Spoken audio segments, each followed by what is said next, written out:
Penelitian mendalam kami selama lebih dari 4 dekade dapat membantu Anda memahami pola pikir yang Anda butuhkan untuk bertahan dan berkembang dalam ekonomi digital. Kemampuan Yin and Yang untuk menerapkan optimasi dan inovasi yang gesit adalah kunci Anda untuk transformasi perusahaan digital.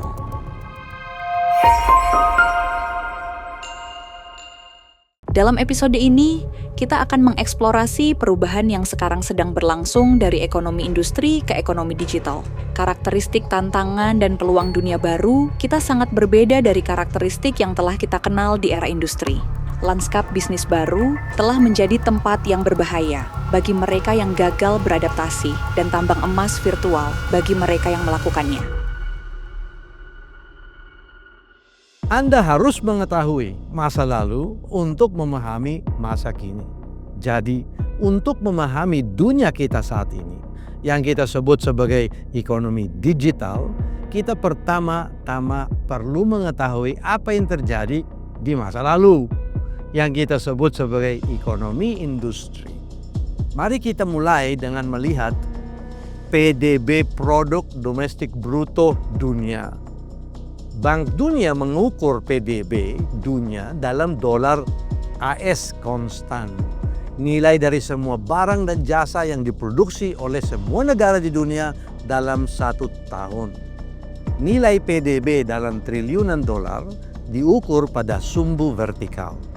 Tahun-tahun yang diperhatikan dari 1960 hingga 2022 ditunjukkan sebagai garis vertikal pada sumbu horizontal.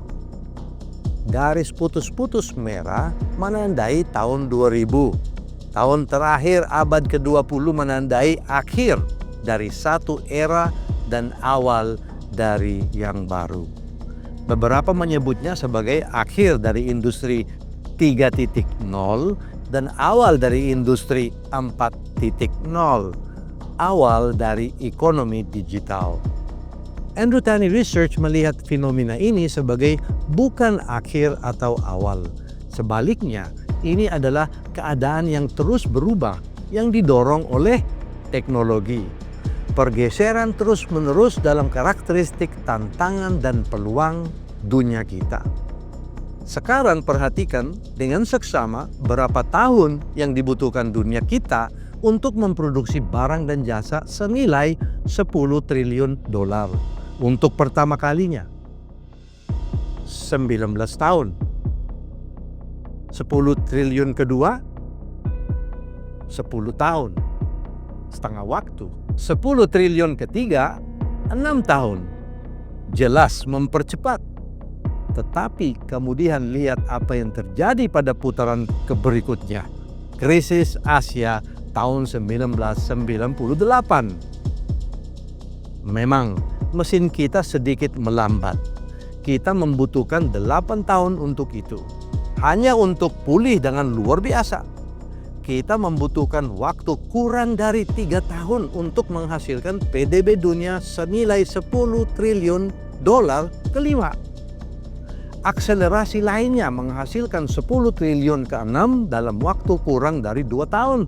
Dan di ekornya, krisis Amerika yang tak terlupakan pada tahun 2008. Untuk pertama kalinya dalam sejarah, PDB dunia mengalami kontraksi. Tindakan tegas yang diambil oleh Presiden terpilih Amerika Serikat tahun itu berdampak besar.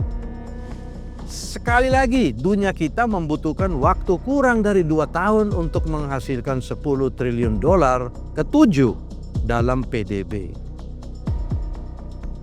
Krisis Amerika memperlambat produksi PDB 8 triliun dolar kita. Itu juga memicu krisis utang negara-negara Eropa selama 4 tahun berikutnya. Akibatnya dunia kita mengalami kontraksi PDB yang kedua. Tindakan pemerintah Uni Eropa yang terpadu melahirkan pemulihan yang menghasilkan PDB 9 triliun dolar kita. Kita terkejut oleh 3 krisis global hanya untuk dibuat tercengang oleh pandemi COVID-19. Virus corona itu menyebabkan kontraksi PDB ketiga kita. Pemimpin pemerintah bertindak tegas dengan vaksin dalam kecepatan yang sangat cepat. Pembatasan sosial yang wajib mempercepat norma sosial baru, pertemuan daring, online meeting. Pemulihan yang terjadi setelahnya menghasilkan PDB 10 triliun dolar ke-10 pada akhir tahun 2022. Karakteristik tantangan dan peluang dunia baru kita sangat berbeda dari karakteristik yang telah kita kenal di era industri. Sekarang, mari kita pahami perubahan ini. Pada episode 1, kita telah menjelajahi perubahan yang sedang terjadi dari ekonomi industri menuju ekonomi digital. Cara-cara mapan untuk melakukan bahkan tugas yang paling dasar sekalipun sedang terus-menerus ditemukan kembali. Kita hidup di era disrupsi. Lanskap bisnis baru telah menjadi tempat yang berbahaya bagi mereka yang gagal beradaptasi, dan tambang emas virtual bagi mereka yang melakukannya. Ada aturan baru, dan kita harus segera mempelajarinya untuk menghadapinya. Dalam episode ini, kita akan memahami aturan baru. 3 kontraksi PDB dalam 2 dekade terakhir. PDB per kapita telah lebih dari 2 kali lipat selama 63 tahun tersebut. Apa yang terjadi, atau lebih tepatnya, apa yang masih kita alami di dunia saat ini? Pertumbuhan populasi saja tidak dapat menjelaskan pertumbuhan PDB yang dipercepat. Jawabannya terletak pada kemajuan dan penggunaan teknologi digital yang meluas. Kecerdasan buatan AI dan robotika akan segera lebih dipercepat oleh komputasi kuantum. Bersiaplah untuk apa yang akan terjadi ketika digital bertransisi ke era kuantum. Teknologi digital tanpa henti mendorong konvergensi 3 fenomena global. Pertama, gaya hidup baru untuk semua orang tanpa kecuali. Nomor 2, generasi baru konsumen, pelanggan dan pekerja yang diberdayakan oleh smartphone dan AI. Yang ketiga, globalisasi pasar digital.